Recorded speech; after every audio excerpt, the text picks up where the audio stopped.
I'm joined now by Ed Stewart, head archivist at the U.S. Space and Rocket Center, to talk about rocket development in Huntsville and the engines that powered them. Thanks for being with me today. My pleasure. So can you tell me a little bit about the early days of rocket design in the U.S.? So a lot of American rocket technology is really based on or evolved out of the V2s that were developed in Germany during World War II. The V2 was a liquid-propelled rocket that really was a terrifying invention, and the masterminds of the V2 program was a gentleman named Wernher von Braun, who actually came over to the United States after the end of World War II and became the head of the guided missile development program for the U.S. Army. And then eventually NASA was formed in 1958. He started working on civilian space exploration-based projects. So a lot of American rocket technology is really based on or evolved out of the V2s. And when you start looking especially at early American rockets like the Redstone missile and then the Mercury Redstone launch vehicle, those are one technological step away from the V2 rockets. From there, we evolved a lot of different vehicles. So we had the Redstone, which was originally a military missile. It was designed to carry a nuclear weapon on top. From that came the Jupiter Cs and Junos, which were satellite launchers. So now you're starting to get into sort of space exploration territory. And so von Braun and most of his team transferred over to Marshall Space Flight Center when it was opened in 1960.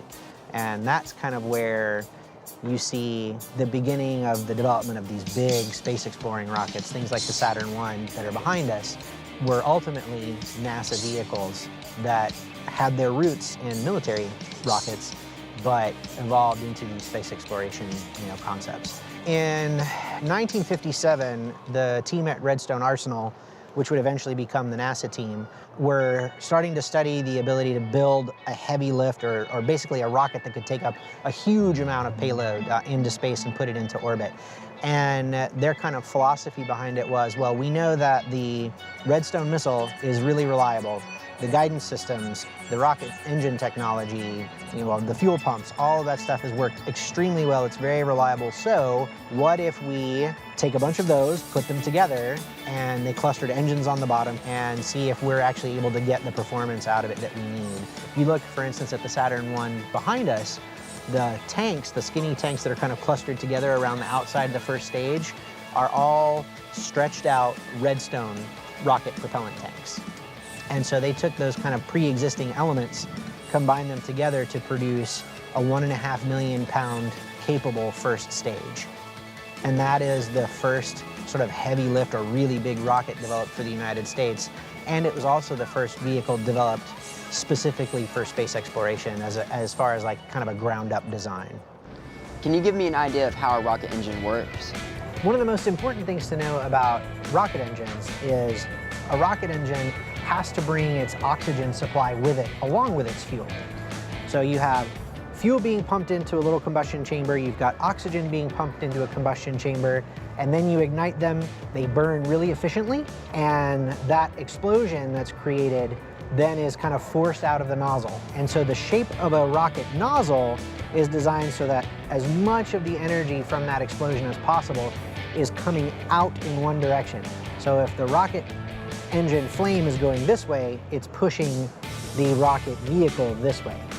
And that's the basics of how a rocket engine works. On my left is the F1 rocket engine, and on my right is the J2.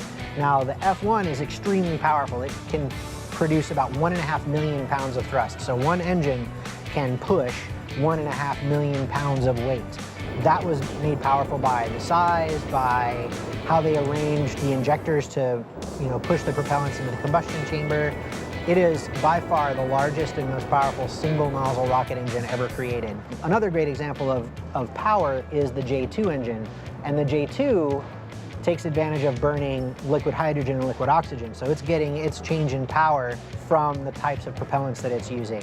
And it gets about 249,000 pounds of thrust. So it's smaller, but it's really efficient and really powerful for its size. Another very cool thing about the J2 is that it was the first engine ever designed to be turned off during flight and then reignited during flight as well. So they would use it to kind of stabilize their orbit around the Earth, and before the Apollo astronauts were ready to go to the moon, they would shut the engine off, do all of their final checks, And then when it was time for them to actually kick out of Earth orbit and go to the moon, they could reignite the J2X engine. And that was absolutely revolutionary at that period in time. So because of the J2's unique capabilities, they used the research and development that went into learning how to restart an engine in flight to evolve and develop the Space Shuttle's main engines, which are called RS-25s. And the RS-25s are unique not because you can just restart them, but they can actually be reused in between missions. They got refurbished and re-inspected in between each flight, and several engines had 3 and 4 different flights under their belt before they were retired.